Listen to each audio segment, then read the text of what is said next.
Okay, we're going to get started back with section 9.1, where we're introducing the topic of sequences and series, and basically just the going through and introducing all the little mathematical nuances that we're going to encounter throughout the chapter 9 here. Some of it, like this right here with factorials, that'll come into play when we start dealing with probability and combinations and permutations and such as that.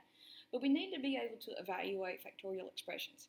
Yes, you can get the factorial, which, the thing that looks like the exclamation point, that's factorial in a math class. So the way you read that, it's not 8 exclamation point, but that's 8 factorial over 2 factorial times 6 factorial. You can enter that in the calculator.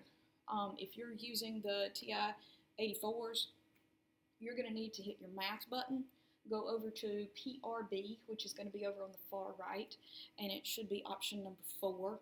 You'll see the option for the factorial or the exclamation point. You'll need to type your number first and then go and get that notation. But you should be able to do this without a calculator.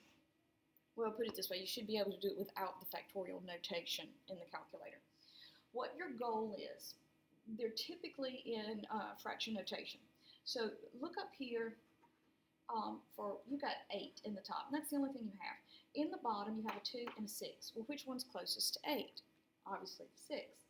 So you want to, for your 8 and your 6, you want to take the larger one, the 8, and break it down until it matches the smaller one, the 6. So remember, factorial is you start with your number, like if we had 10 factorial, that's going to be 10 times 9 times 8 times 7 times 6, blah, blah, blah, blah, until you get all the way down to 1. So for 8, we're going to be 8 times 7 times 6. Stop right there. If you'll just stop and denote that as the rest of it is the same as 6 factorial. See, in the bottom, you already have a 6 factorial, so that will reduce perfectly. Now, we talked about it in the other video, 2 factorial, y'all, that's just 1 times 2, or 2 times 1. Let's do it the have parallel structure here, 2 times 1. So, at this point, you can reduce. Your 6 factorials match, and that was your whole devious little plan. Now, your 2 reduces with your 8, well, that's a 4. So the only thing you have left is 4 times 7, which is 28. There's a 1 in the bottom, which you don't have to keep up with. Your answer is just 28. And so you could do that in your head. So when we come over here for option B, do the same thing, but you're basically working with the 5 and the 6, and you're working with the 3 and the 2. So you want to work them until you find a match. Okay? With the 3 and the 2, the 3 is the big one. So break him down until you get your match. All right? Now scoot over, and then for your 6 factorial and your 5 factorial, 6 is the larger one, so break him down until you get your match. Now go through and reduce. 5 factorials cancel, 2 factorials cancel. Now, of the things that remain, you have a 6 up top, you have a 3 in the bottom. 3 goes into 3 one time, 3 goes into 6 2 times. The only thing you have left is 2 over 1 or 2. All right? Now, if you're looking at it with purely algebraic notation, you've got n factorial over n minus 1. The question is, it's really the same thing. Which one's larger? N is larger. So the way you break it down is n, or then you step down. Take 1 off of it. So that's n factorial, because now you have your match. N minus 1 factorial, excuse me. Okay, these match. The whole things go. The only thing that you have remaining is n. So that's how you reduce factorials. The more you practice with it, the better you'll be. Now, totally swapping gears, another topic that we're going to run into in this chapter is summation notation. Now, most people don't say that. A lot of people will just call this sigma notation. It just sounds a little ridiculous to say summation notation because it rhymes too much. Sigma is the name of this Greek letter here. So it normally gets the name sigma notation. It basically denotes a sum. Every time you see that in a math class, you're summing things. And for us, we're summing a sequence.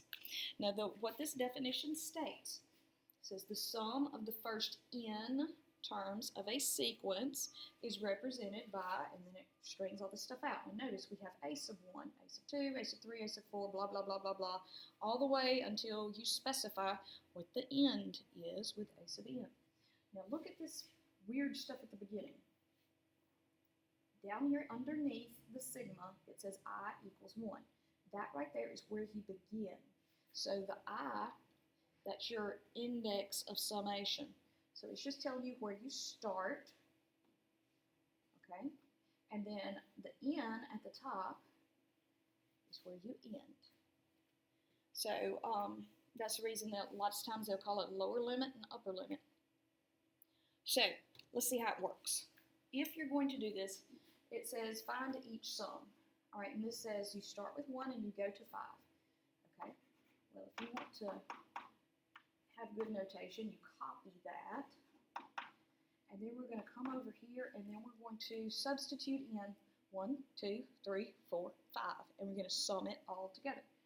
So here goes. Put in a 1 plus, put in a 2 plus, put in a 3 plus, put in a 4 plus. You see how redundant this is? Put in a 5 until you get, you see what I'm saying? That's the beginning number. This is the ending number. That's when you know that you have done it correctly. Your beginning should look like the thing on the bottom, your lower limit, and the end should look like your upper limit. Now you just need to do what you set up. Sometimes it's very simple, like this one, and they can get quite complicated and take a little while to clean up. This is fairly simple. 3, 6, 9, 12, 15, and you just need to sum them up. Let's see here, we've got 6 and 9 is 15, and another 15 is 30, and 3, that's 45. Okay, so we're done with that. You would basically just do the same thing with the next ones. On option B, you would start with 3. You put in 3, so you'd have 1 plus 3 squared. Then you put in 4, then put in 5, then put in 6. So you would start here, stop there. Okay? On option C, you would start with 0, and you would stop with 8. So you always have to pay attention to what your lower bound is and what your upper bound is. And you're just going to string it out. It can be very short. It can be quite lengthy. So you may end up having to loop it on multiple lines of paper, and that's okay. Okay, and we're kind of getting back in the idea that corresponds with sequences. Remember, a sequence is that it's what you commonly think of. It's like that pattern of numbers where, remember, your domain is your positive integers. So as long as your input values are positive 1, 2, 3, and so on and so forth, then your outputs will follow a sequence. Well, lots of times we misunderstand the word series. Series is not synonymous with sequence. Series is the sum of a sequence. So you think about it, if you read a series of books, then you read all the books. If you watch a series of TV shows, you watched all the shows. You did the sum of those items. So we don't normally think of it that way, but that's what it is. Okay, so that's the reason if you come down here and you get these nice little definitions here, all this a sub 1, a sub 2, a sub 3, blah, blah, blah, blah, until a sub n, that's your sequence. The fact that it has plus signs in there and it's summed up, that the sum makes it a series. Okay, so that's the difference here. Most of the time you have, we're going to be working a lot with finite series, so those are the ones that have a definite end, and when they have a definite end, you will call whatever the last term is your nth partial sum. So if we're doing 100 terms, you will call it the 100th partial sum. There are infinite series, and that kind of gets interesting to discuss. It just means that your series goes from 1 to infinity. Like, keeps on going and going and going. So we talked about the difference between series and sequence. Let's see, that's pretty much all that we need to do for those. That's all we did in class. I don't think we got to the rest of those.